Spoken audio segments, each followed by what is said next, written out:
തദ്ദേശ തെരഞ്ഞെടുപ്പിൽ കോഴിക്കോട് കോർപ്പറേഷനിലേക്കുള്ള കോൺഗ്രസിന്റെ ആദ്യഘട്ട സ്ഥാനാർത്ഥികളെ ഇന്ന് പ്രഖ്യാപിക്കും.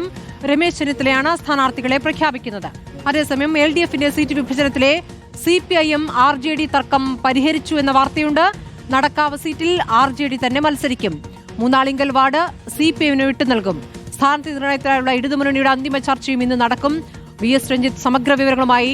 രഞ്ജിത്ത്, ഇപ്പോൾ രമേശ് ചെന്നിത്തലയ്ക്കാണ് കോഴിക്കോടിന്റെ അല്ലെങ്കിൽ മലബാറിന്റെ ചുമതല എന്ന് വേണം ഞാൻ മനസ്സിലാക്കുന്നത്. രമേശ് ചെന്നിത്തല അവിടെ കോഴിക്കോടുണ്ട്. അവിടെ ഇപ്പോൾ ചർച്ചകൾ ഏത് രീതിയിൽ പുരോഗമിക്കുന്നു എന്നാണ്? കോൺഗ്രസിന്റെ സ്ഥാനാർത്ഥികളുടെ ആദ്യഘട്ട പട്ടിക എപ്പോൾ പ്രഖ്യാപിക്കും?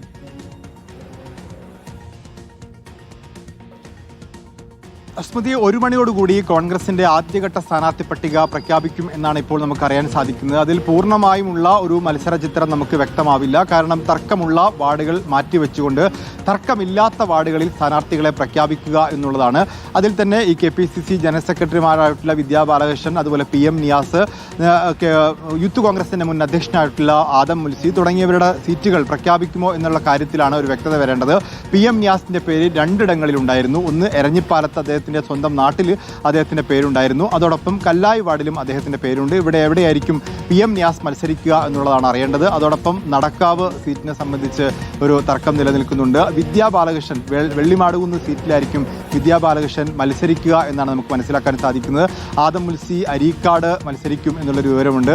അതുപോലെ നേരത്തെ കക്ഷി നേതാവായിട്ടുള്ള KC ശോഭിത, കൗൺസിൽ പാർട്ടിയുടെ നേതാവായിട്ടുള്ള KC ശോഭിതയും മത്സര രംഗത്തുണ്ടാകും എന്നാണ് ഇപ്പോൾ അറിയാൻ സാധിക്കുന്നത്. ഏതായാലും തർക്കമില്ലാത്ത വാർഡുകളിലെ സ്ഥാനാർത്ഥി പ്രഖ്യാപനം ഇന്നുണ്ടാവും. അത്തരം സ്ഥാനാർത്ഥികളെ DCC ഓഫീസിലേക്ക് വിളിപ്പിച്ചിട്ടുണ്ട്. DCC പ്രസിഡന്റും രമേശ് ചെന്നിത്തലയും ചേർന്നായിരിക്കും ആ സ്ഥാനാർത്ഥികളെ പ്രഖ്യാപിക്കുക എന്നാണ് അറിയുന്നത്. 1 മണിയോടുകൂടി സ്ഥാനാർത്ഥി പ്രഖ്യാപനം ഉണ്ടാവും. പക്ഷേ മേയർ സ്ഥാനാർത്ഥി ആര് എന്ന കാര്യത്തിൽ ഒരു തീരുമാനം ഇതുവരെ DCC പറഞ്ഞിട്ടില്ല. നേരത്തെയൊക്കെ DCC പ്രസിഡന്റ് പറഞ്ഞത് ഒരു സർപ്രൈസ് സ്ഥാനാർത്ഥി വരുമെന്നുള്ളതായിരുന്നു. അതൊരു സെലിബ്രിറ്റി ആയിട്ടുള്ള ആൾക്കാർ ആരെങ്കിലും വരും എന്നുള്ളൊരു ഊഹാപോഹങ്ങൾ ഉണ്ടായിരുന്നു. VM വിനുവിൻ്റെയും ജോയ് മാത്യുവിൻ്റെയും ഒക്കെ പേരുണ്ടായിരുന്നു. പക്ഷെ അവരാരും ഈ ഒരു മത്സര രംഗത്തേക്ക് സന്നദ്ധത അറിയിച്ചിട്ടില്ല എന്നാണ് ഇപ്പോൾ നമുക്ക് മനസ്സിലാക്കാൻ സാധിക്കുന്നത്. അതുകൊണ്ട് അങ്ങനെ ഒരു സർപ്രൈസ് സ്ഥാനാർത്ഥിയെ ഇന്ന് പ്രഖ്യാപനത്തിൽ ഇന്നത്തെ പട്ടികയിൽ ഉണ്ടാകുമോ എന്നുള്ള കാര്യവും നമുക്ക് അറിയേണ്ടതുണ്ട്.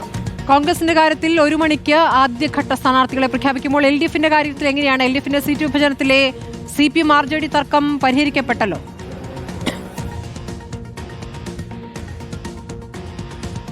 CPIM RJD തർക്കത്തിൽ ഇന്നാണ് അവരുടെ ഒരു ഉഭയകക്ഷി ചർച്ചയുണ്ടായിരുന്നത്. അതിൽ പ്രധാനമായിട്ടും CPIM ആവശ്യപ്പെട്ടത് 2 സീറ്റുകളായിരുന്നു. ഒന്ന് നടക്കാവ് സീറ്റും മറ്റൊന്ന് മൂന്നാലിങ്കൽ സീറ്റുമാണ്.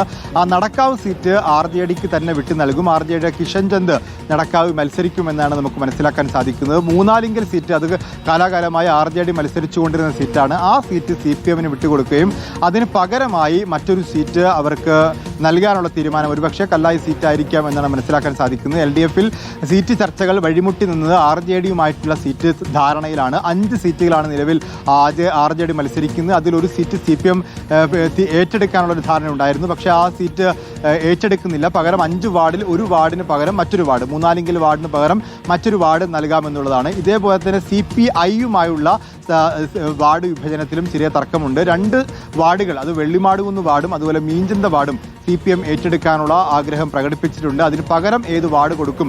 അതിന് പകരം അവർ ആവശ്യപ്പെടുന്നത് നടക്കാവും അതുപോലെ മാങ്കാവ് വാർഡുകളാണ്. ഈ വാർഡുകൾ കൊടുത്തുകൊണ്ട് CPIയുടെ 2 വാർഡുകൾ, ഒന്ന് വെള്ളിമാടുകുന്ന് മീഞ്ചന്ത വാർഡുകളാണ്. വെള്ളിമാടുകുന്ന് വാർഡ് ആവശ്യപ്പെടുന്നത് കോൺഗ്രസിൽ നിന്ന് CPIMൽ എത്തിയിട്ടുള്ള പ്രമീള ബാലഗോപാലിന് മത്സരിക്കാൻ വേണ്ടിയിട്ടാണ്. അതുപോലെ തന്നെ മീഞ്ചന്ത വാർഡ് ആവശ്യപ്പെടുന്നത് മേയർ സ്ഥാനാർത്ഥിയായിട്ടുള്ള മുസാഫർ അഹമ്മദിന് മത്സരിക്കാൻ വേണ്ടിയാണ്. അങ്ങനെ മേയർ സ്ഥാനാർത്ഥിയായിട്ടുള്ള മുസാഫർ അഹമ്മദ് മീഞ്ചന്തയിൽ മത്സരിക്കുകയാണെങ്കിൽ CPIക്ക് പകരം ഒരു വാർഡ് കൊടുക്കാനാണ് CPIMന്റെ ധാരണ. ഈ 2 ഉഭയകക്ഷി ചർച്ചകളാണ് ഇന്ന് ഇടതുപക്ഷത്തെ സംബന്ധിച്ച് നടക്കുന്നത്. അത് RJDയുമായും CPIയുമായിട്ടാണ്. മറ്റൊന്ന് അവരുടെ ഡെപ്യൂട്ടി മേയർ കാൻഡിഡേറ്റ് ആരായിരിക്കും എന്ന കാര്യത്തിലും ഒരു തീരുമാനത്തിലെത്തിയിട്ടില്ല. CPIMന്റെ സംസ്ഥാന സമിതി അംഗമായിട്ടുള്ള A പ്രദീപ് കുമാറിന്റെ മകൾ അമിത പ്രദീപിനെയാണ് നേരത്തെ ഉയർത്തിക്കാണിച്ചിട്ടുണ്ടായിരുന്നത്. അതോടൊപ്പം തന്നെ ഇപ്പോൾ ആരോഗ്യ സ്റ്റാൻഡിംഗ് കമ്മിറ്റി ചെയർപേഴ്സൺ ആയിട്ടുള്ള ഡോക്ടർ ജയശ്രീയുടെ പേരും ഇപ്പോൾ ഉയർന്നു കേൾക്കുന്നുണ്ട്. ഇതിൽ 2 പേരിൽ ആരായിരിക്കും ഡെപ്യൂട്ടി മേയർ സ്ഥാനാർത്ഥി എന്നറിയേണ്ടതുണ്ട്. ഇപ്പോൾ ഡെപ്യൂട്ടി മേയർ ആയിട്ടുള്ള മുസാഫർ അഹമ്മദ് തന്നെയായിരിക്കും മേയർ സ്ഥാനാർത്ഥി, LDFന്റെ മേയർ സ്ഥാനാർത്ഥി എന്നാണ് അറിയുന്നത്. പലയിടത്തും പാർട്ടിക്കകത്തും മുന്നണിക്കകത്തും വരാം. മുന്നണിക്കകത്തും പ്രശ്നങ്ങളുണ്ട്.